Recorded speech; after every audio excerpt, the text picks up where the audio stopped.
Welcome back नाजरीन। गुफ्तगू का सिलसिला जारी है। बेग साहब का तज़िया जो है काफ़ी स्ट्रॉन्ग हम आप तक अब पहुंचा रहे हैं, आपसे शेयर भी कर रहे हैं। आवाम जो है उनका गुस्सा जो है थोड़ा बहुत थम गया होगा। अच्छा ये बताइए कि पाकिस्तान की मैशियत जो है उसको किस तरह से देख रहे हैं आप? कितनी स्ट्रॉन्ग है? कुछ बेहतरी आपके ख्याल में है और क्या कुछ करने की ज़रूरत है कि मज़ीद स्ट्रॉन्ग हो जाए?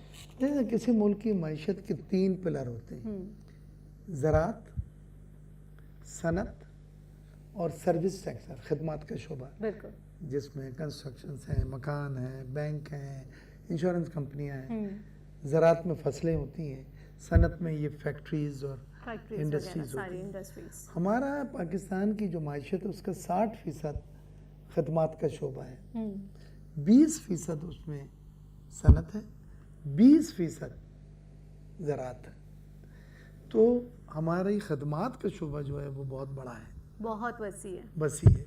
जबकि पाकिस्तान जब बना था उन दोनों में अगर आप देखें तो आस्ते आस्ते आपको नज़र आएगा कि पहले सन्नत का शोबा 42% 40% था, ज़राअत का भी 38% था।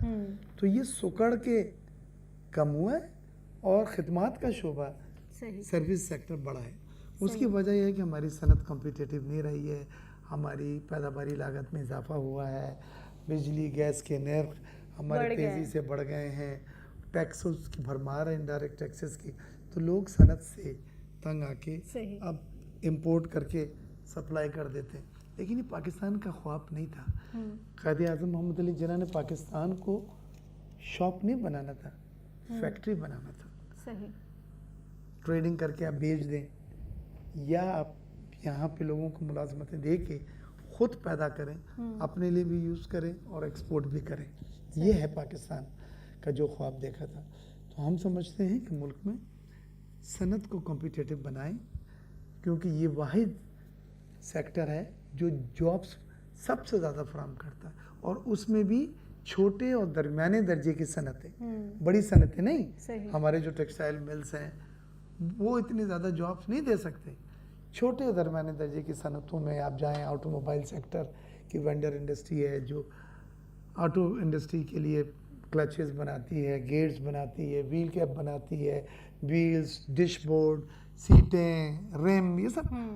इसी तरह टेक्सटाइल की होनी चाहिए, डेयरीज की होनी चाहिए, फिश फार्मिंग की होनी चाहिए, लाइव स्टॉक की। छोटे छोटे सेक्टर हैं, इनमें जॉब्स फराहम करने का बहुत पोटेंशियल है। सही। अच्छा, ताजिर बिरादरी की मैशियत की बेहतरी के लिए क्या ऑन बोर्ड लिया जा रहा है? नहीं, देखिए पिछली हुकूमत ने तो इसाक डार साहब ने तो हमें बिल्कुल इग्नोर किया था, और उनको एक फोबिया था डॉलर 98 रुपये पे रखें या 102 रुपये पे रखें। एक्सपोर्ट बिठा दी उन्होंने ठप से। फिर उसके बाद मिर्पा इस्माइल आए तो 130 पे ले गए। फिर ये असद साहब आए तो उन्होंने कहा नहीं ये बहुत ज़्यादा है, तो 124-25 पे रखा। तो आपके ख्याल में तीनों में से क्या बेहतर रहा? मैं ये कहता हूँ कि रुपये को फ्री फ्लोट करें, डॉलर को मार्केट डिमांड पे छोड़ दें। जो डिमांड जितनी ज़्यादा होगी वो वेट होगा। आप आर्टिफिशियली ना करें। डिमांड है मार्केट में डॉलर की, बढ़ रहा है, और स्टेट बैंक ने 30 मिलियन डॉलर मार्केट में फेंक दिया ताकि डिमांड ख़त्म हो जाए, डॉलर ऊपर ना जाए। ये जो मैनिपुलेशन है ना, ये मरवा देता है। आप डिमांड एंड सप्लाई मैकेनिज्म पे डॉलर को रखें, और अगर डिमांड ज़्यादा है, सप्लाई कम है, तो रेट ऊपर जाएगा। अगर डिमांड कम है, सप्लाई ज़्यादा है, रेट कम हो जाएगा। लिहाजा इसमें मैनिपुलेशन बिल्कुल ना करें। लेकिन इसाक डार साहब ने तो डेली बेसिस पे मैनिपुलेट करते थे।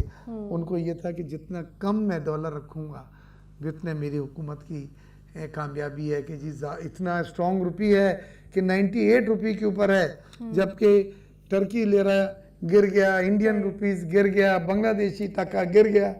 भाई ये नहीं होता। फिर क्या हुआ, एक्सपोर्ट गैर मुकाबलती हो गई हमारी, और जिसकी वजह से एक्सपोर्ट हमारी जो 25 बिलियन डॉलर से ऊपर जा रही थी वो कम होके 21 फिर 22 बिलियन डॉलर तक पहुंच गई। सही, ठीक। लास्ट में क्या मैसेज देना चाहेंगे? तो यह है कि ये मुल्क हमें बड़ा अजीज़ है, और इस मुल्क के लिए देखिए हुकूमतें आएंगी जाएंगी, लेकिन ये मुल्क जो है अपनी जगह ये सब परचम रहेगा।